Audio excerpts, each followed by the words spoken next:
This letter is to you and to the church that meets in your home. It is also to our dear friend Apphia and to Archippus, who serves the Lord as we do. I pray that God our Father and our Lord Jesus Christ will be kind to you and will bless you with peace. Philemon, each time I mention you in my prayers, I thank God. I hear about your faith in our Lord Jesus and about your love for all of God's people. As you share your faith with others, I pray that they may come to know all the blessings Christ has given us. My friend, your love has made me happy and has greatly encouraged me. It has also cheered the hearts of God's people. Christ gives me the courage to tell you what to do. But I would rather ask you to do it simply because of love. Yes, as someone in jail for Christ, I beg you to help Onesimus. He is like a son to me because I led him to Christ here in jail. Before this, he was useless to you, but now he is useful both to you and to me. Sending Onesimus back to you makes me very sad. I would like to keep him here with me, where he could take your place in helping me, while I am here in prison for preaching the good news. But I won't do anything unless you agree to it first. I want your act of kindness to come from your heart, and not be something you feel forced to do. Perhaps Onesimus was taken from you for a little while, so that you could have him back for good, but not as a slave. Onesimus is much more than a slave. To me, he is a dear friend, but to you, he is even more, both as a person and as a follower of the Lord. If you consider me a friend because of Christ, then welcome Onesimus as you would welcome me. If he has cheated you or owes you anything, charge it to my account. With my own hand I write, I, Paul, will pay you back. But don't forget that you owe me your life. My dear friend and follower of Christ our Lord, please cheer me up by doing this for me. I am sure you will do all I have asked, and even more. Please get a room ready for me. I hope your prayers will be answered and I can visit you. Epaphras is also here in jail for being a follower of Christ Jesus. He sends his greetings, and so do Mark, Aristarchus, Demas, and Luke, who work together with me. I pray that the Lord Jesus Christ will be kind to you.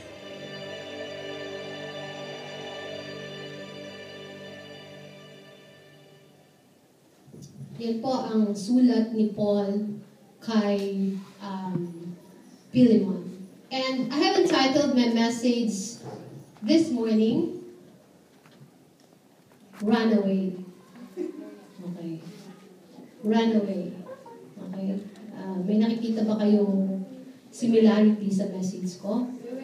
Manalo, matalo, we have one purpose, and that is to glorify God. Amen? So, run away. Tingnan natin yung story.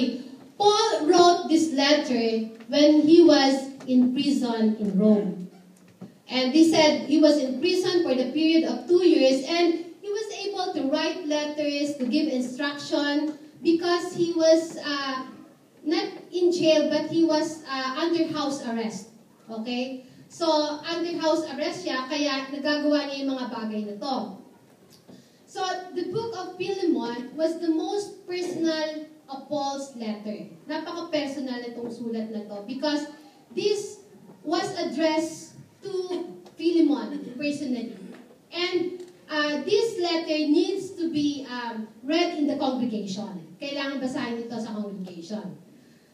Si Philemon po siya po ay born again under Paul's ministry. He came to know the Lord through the ministry of Paul. Ang sulat po to ni Paul has a personal issues, okay? That needs to be dealt with, okay? Kahit po sa ating, in our present time, we have personal issues in the church. And this is what Paul was talking about. So he started this letter, kung makikita nyo, he started this letter, kung makikita yung letter, di ba, from is, yung salutation niya, no? Pag sumusulat ka ngayon, nasa baba to, no? Pero nung time na yon, he started this letter with Paul. This is from Paul, a prisoner of Christ. A prisoner instead of apostle of Jesus Christ. Sinulat niyo kasi nakakulong siya nung mga time na yon. And he addressed this letter to Philemon, our beloved co-worker. Sinabi niya, Philemon, a beloved co-worker. After Philemon conversion po, he served the Lord. And he allowed to use his house as a church. Dahil po, during those times, it's only a house church. There is no church like this. So they are gathering, they are having a fellowship in their own house. And Paul mentioned this, Apphia is probably Philemon's wife, Archippus, his son, and to the church that meets in Philemon's house. Okay? So may apat siya ditong binanggit, yung kanyang mga anak, pamilya, and those who were gathering in his house. Si Philemon po is a kind man. He is a hospitable man, and he's a rich man. Mayaman siya. So, he owns a slave. Kaya inopen niya yung bahay niya after his conversion, no? Inopen niya yung bahay niya to be a church.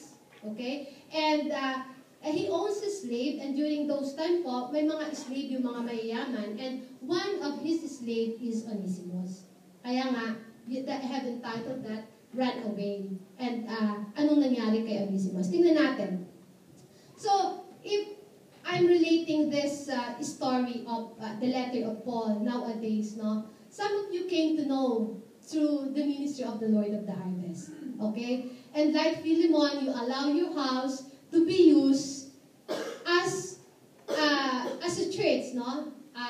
You allow your house to be used para mag-Bible study, para dun gawin yung anything that is about sa church. So, parang ganun, di ba, nakikita nyo? Because we are the continuation of the New Testament. Continuation tayo ng mga ginagawa nila. So, ganun po ang parang makikita natin during our time. So, there are three characters that we have to remember. Paul, who wrote this letter, Philemon, and Onesimus. Okay, Philemon is the master of Onesimus. But in his letter, he actually greet them, and after that, he encouraged Philemon. Sabi niya, Philemon has become an encouragement to Paul during the time that he was in prison. During his house arrest, Philemon has become his encourager. Siya po ang nagbibigay sa kanya ng lakas ng loob. Because of what he's doing in the body of Christ and his love for God's people. And sabi ni Paul doon, I always thank the Lord every time I think of you. Di ba sa buhay natin, minsan may mga kaibatiran tayo that every time we remember them, every time we see them, those people, we thank God for their lives. We thank God because of their testimony. We thank God for their lives because of their support in the ministry and their generosity in whatever they are doing in church. So, what we're doing, we are thanking the Lord for their lives. Di ba? Marami tayong mga kabataan, they have changed their lives, and every time we see them, every time narinig natin their testimony, we are thanking God for their lives. But eto po sinabi ni Paul in verse 7, your love has given me much joy and comfort, my brother, Philemon. For your kindness has often refreshed the heart of God's people. Totoo nga nagbibigay ka sa akin ng kalakasan. Paul is a father of, by faith, no? Siya yung ama niya sa pananampalataya because it was Paul who brought Philemon to Christ. Sabi niya, natutuwa ako, but, sabi niya, it was amazing, nang pinakikita mong pag-ibig sa ating mga kapatiran. But there is another one that needs your love. We found your slave Onesimus. But not only found him, he found Christ. Okay? Tumakas kasi si Onesimus. Ngayon, under Roman law po, Philemon has the right to put him to death. Okay? Dahil po siya ay tumakas siya sa kanyang master. And later in these verses, you can also see that he stolen something. No? He stolen probably money. Okay? So, Onesimus actually is trying to get out of that place. They were in Colossae. So, he went to Rome. Okay? Ito pa nangyari. Onesimus was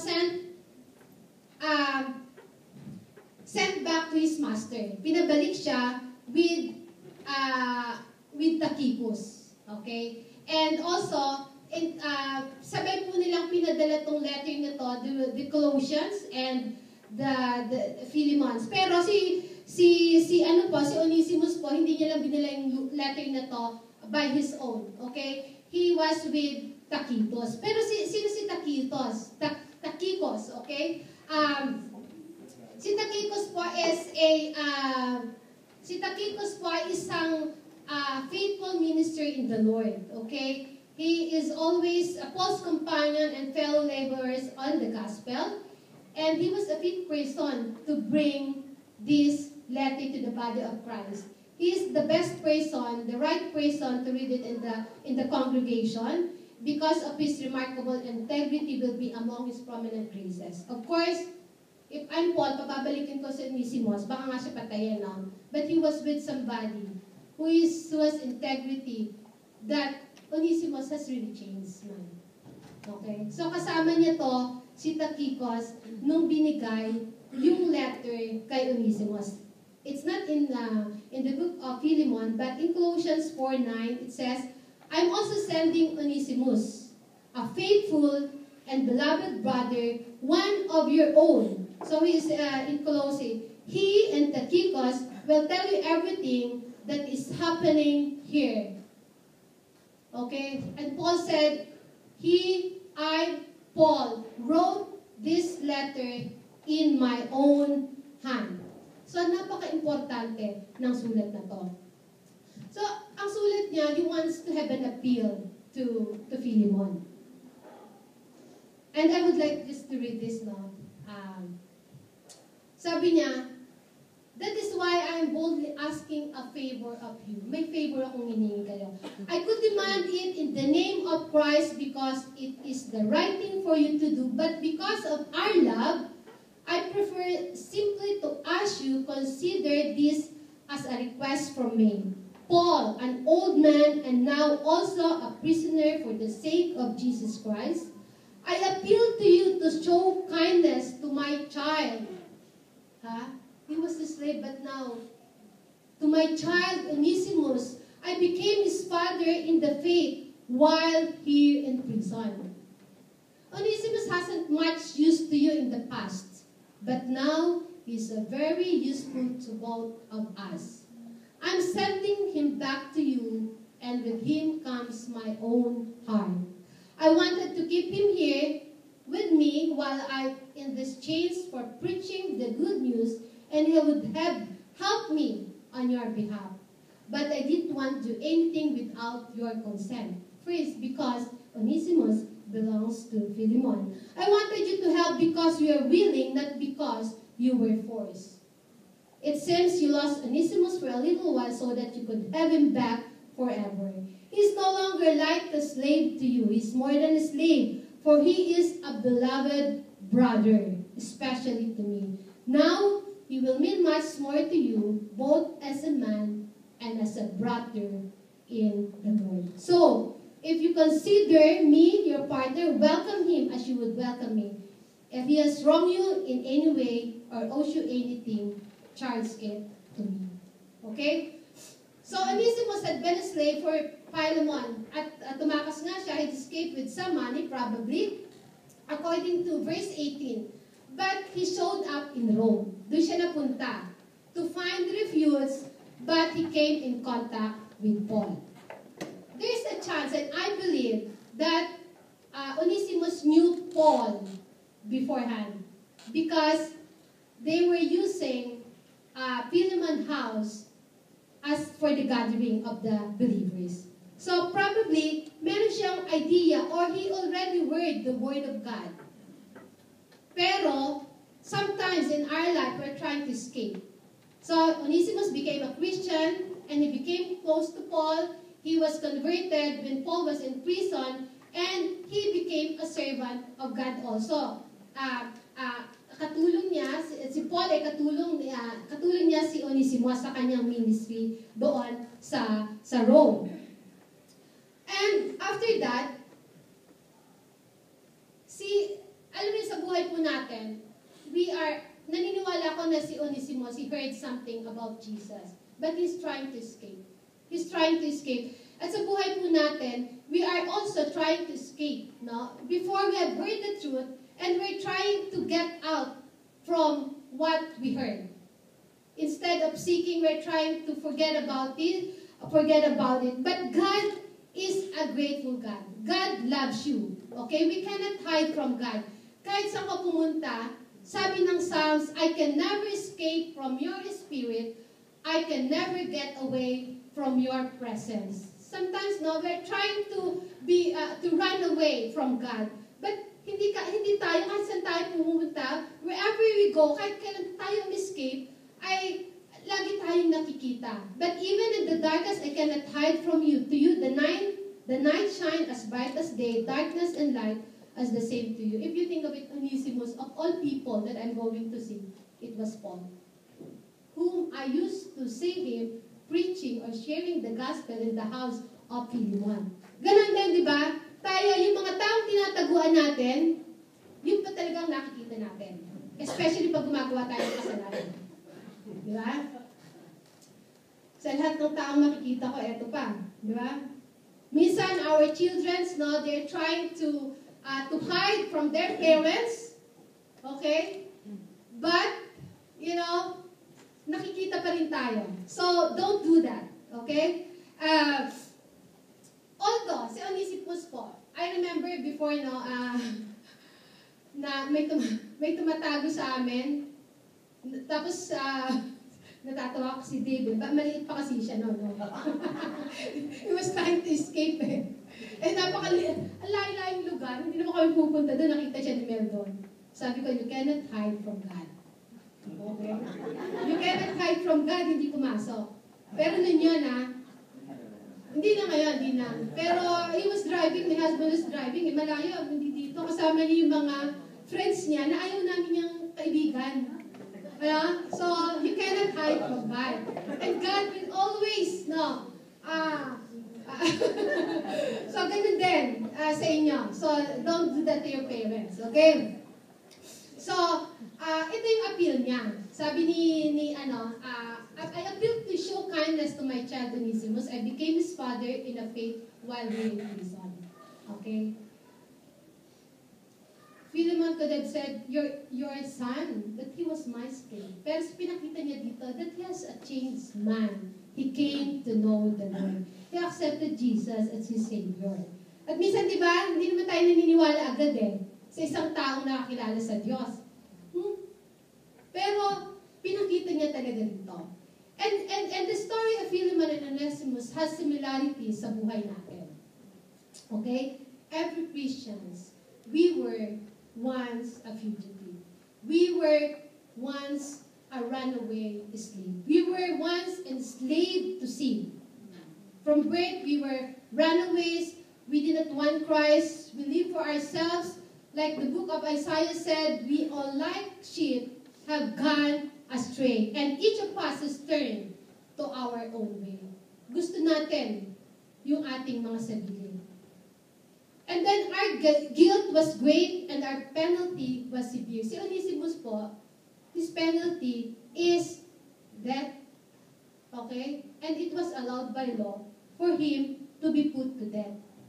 But the Bible says the penalty, the wages of our sin is death. Yun yung separation natin sa Diyos. But grace allowed the right of appeal. Nag-appeal siya. It is the grace that saves us. Ganun din sa buhay ni Onesimus, it was the grace, no? Na nagkaroon siya, that he was accepted by his master. He appeals the honor, appeals to the honor on behalf of the guilty one. Okay, si Paul nag-appeal siya doon sa master kay Philemon. And Christ paid the debt of our sin. Yung sinasabi, if he has done any wrong or owes you anything, charge it to me. Ganun tayo kay Jesus Christ, no? Yung kasalanan natin, binili niya. We were in debt, but Christ was in credit. He only, not only he was able to met our debt, ang utang natin, pero he also met our needs also. So, yun ang sinasabing imputation, no? That God has paid our sin. Binayaran niya yung ating mga pagkakautang. And then, Onesimus was accepted again by his master, and we were accepted, adopted in the God's family. Sabi, but when the time was right, God sent his son, and a woman gave birth to him. His son obeyed the law so he could set us free from the law and he could become God's children. Jesus became our mediator for us not to get the penalty of our sin. Amen? But talking about appeal, no? Narinig nyo in the news today that all around the world they are asking for mercy. In the last 3 days, and you heard probably and you read about the death penalty that was happening in Indonesia. And while I was reading this, it touched my heart as a Christian and give me an encouragement bilang isang Kristiyano. And these people, they were really guilty of their sin. They were may kaso talaga sila ng drug trafficking, no? They were all, except our kababayan Mary Jane, but they were all put to death. But there are 3 people that caught my attention dito sa 9 na nasa death row na to. Yung isa, title niya, The Death Row Gospel Singer. Okay? He was actually 17 years old, no? Hanapin niyo. It's a good story and it will touch your heart.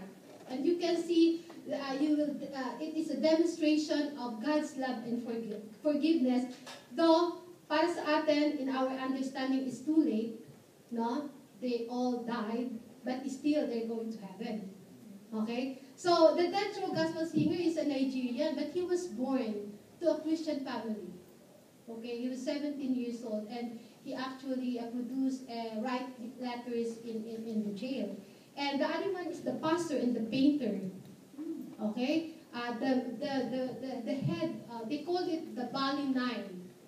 Bali 9 ring. They were 9, 2 of them were death penalty, and the 7 is life imprisonment.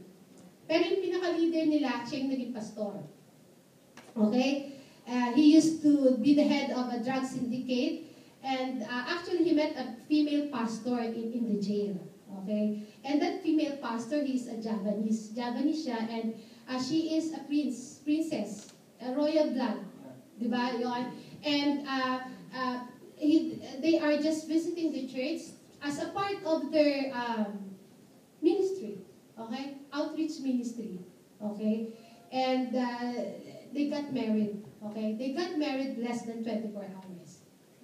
Okay? So after that, after they were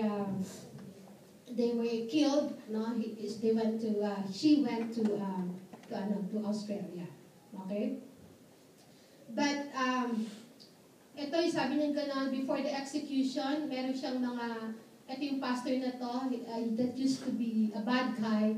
There are 3 things na gusto niyang gawin. That is to be with his family in the church. And actually, he became a pastor when he was in church. And when he was in jail, and it's so amazing that in Indonesia, if you can see in the picture, in the video, there is a small church where Christian goes.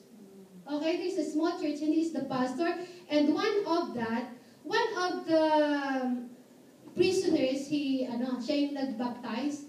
Pero nakalaya na siya and he's now pastoring and somewhere in Southeast Asia.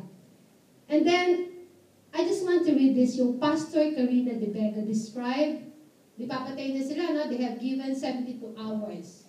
And this is what the pastor, I think, I don't know whose pastor is this, but marami pong mga Christian din na nandoon. No? Hindi po natin nakikita sa CNN, but pag babasahin po natin, you can read. Pastor Karina de Vega described the extraordinary scene of the prisoner praising their God. It was breathtaking, said de Vega. This was the first time I witnessed someone so excited to meet their God. They reportedly refused to wear blindfolds so they could look their executioners in the eyes. And as they sang in unison, the band between them was emotional, said the pastor. They banded together, she said, brotherhood. They sang one song after another, praising God. They sang few songs together like in a choir. After singing Amazing Grace, they moved on the Bless the Lord, O my soul. And the order to shoot was issued before they finished. Right, their appeal was not granted here on earth, but the appeal to God in heaven was granted. I know they were bad guys, but all of us, we're all sinners. But, you know, they have not given a chance by the government. But God is a God. Our God is a God of a second chance. Though they all die, but I believe they are in heaven. Because our salvation is not because of our good works, but because of our relationship with Christ. And that relationship make us a new man. Amen? So it was really, although it's hard, but it is encouraging to us as a Christian that this is a demonstration of God's love and forgiveness. And I think they have touched a lot of people. Okay? So, in the book of Philemon, hindi sinabi kung nag-grant si Philemon, di ba? Scripture in the book of Philemon, it did not give any answer if he was granted. If the appeal of Paul was granted, if he was accepted by Philemon. But history, early Christian writing said that, he was accepted. Okay? Ito po, 50 years after this letter was written, there was a church father called Ignatius. He was a man who was martyred for his faith. And on the way to stake, he was taken from one place to another, and his guard stopped in Smyrna, and he was allowed to write letters. Okay? In his letters, etong sinabi niya. One of those letters was addressed to the Ephesian, and it says, addressed to individual in his letter called their wonderful minister, their bishop, Onesimus. So he became a bishop after that. Amen. So, napakaganda po ng story niya. Even the letter of Paul is full of forgiveness, joy, reconciliation, love, and a second chance. It is very encouraging to us and very uplifting sa ating pong mga Kristiyano. Amen? Amen. Praise God. So I hope in that very small message that God spoke to you about His love and forgiveness. Amen. And today is the first Sunday of the month, and we're going to have a communion. I want to call the music to... Okay. Ang communion po, we're doing